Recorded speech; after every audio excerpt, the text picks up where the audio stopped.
திருமகள் TV பல்சுவைகள் படைக்கும் பாசறை.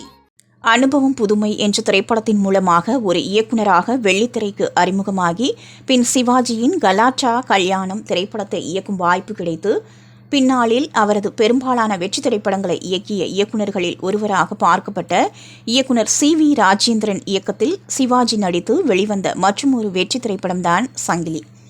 ஹிந்தி நடிகர் சத்ருகன் சின்ஹா மற்றும் ரேனா ராய் நடித்து 1976ஆம் ஆண்டு வெளிவந்து பெரும் வெற்றி பெற்ற ஹிந்தி திரைப்படமான காளிச்சரண் என்ற திரைப்படத்தின் தமிழ் பதிப்பாக வெளிவந்த திரைப்படம்தான் இந்த சங்கிலி.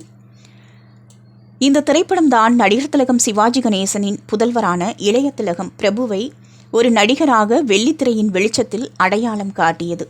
நாயகனாக சிவாஜி, டிஎஸ்பி சரவணன் மற்றும் கொடூர சிறை கைதி சங்கிலி என இரட்டை வேடமேற்று நடித்திருந்த இந்த திரைப்படத்தில் ராஜாளி என்ற ஒரு எதிர்மறை கதாபாத்திரத்தில் ஒற்றை காலுடன் நடித்திருந்ததோடு முதல் படத்திலேயே தனது தந்தையும் நடிகருமான சிவாஜியுடன் மோதும் ஒரு சண்டை காட்சியிலும் நடித்து தனது சிறப்பான நடிப்பை தந்திருப்பார் நடிகர் பிரபு.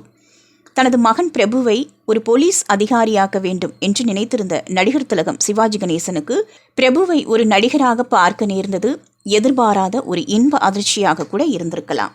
இதனைத் தொடர்ந்து நீதிபதி, சந்திப்பு, சுமங்கலி, மிருதங்க சக்கரவர்த்தி, வெள்ளை ரோஜா, தராசு, திருப்பம், சரித்திர நாயகன், சிம்மசுப்பனம், எழுதாத சட்டங்கள், இருமேதை, வம்ச விளக்கு, நாம் இருவர், நீதியின் நிழல், நேர்மை, ராஜரிஷி, சாதனை, நாங்கள் என பல திரைப்படங்களில் தனது தந்தையான நடிகர் திலகம் சிவாஜி கணேசனோடு இணைந்து நடித்திருந்த நடிகர் பிரபு இறுதியாக நடிகர் திலகத்தோடு இணைந்து பணிபுரிந்த திரைப்படமாக வெளிவந்த திரைப்படம்தான் இயக்குனர் பாரதி ராஜாவின் இயக்கத்தில் வெளிவந்த பசும்பொன்.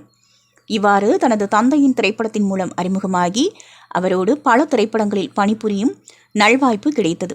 ஏறக்குறைய 220 திரைப்படங்களுக்கும் மேல் நாயகன், குணச்சித்திரம், நகைச்சுவை என பல்வேறு கதாபாத்திரங்களில் நடித்து இளைய திலகம் என கலையுலகினராலும் ரசிகர்களாலும் அன்போடும் மரியாதையோடும் நடிகர் பிரபுவை அழைக்க காரணமாக அமைந்த திரைப்படம்தான் இந்த சங்கிலி. திருமகள் டிவியை லைக் செய்து உங்கள் நண்பர்களுக்கும் ஷேர் செய்வதுடன் சப்ஸ்கிரைப் செய்து ஆதரவு தாருங்கள்.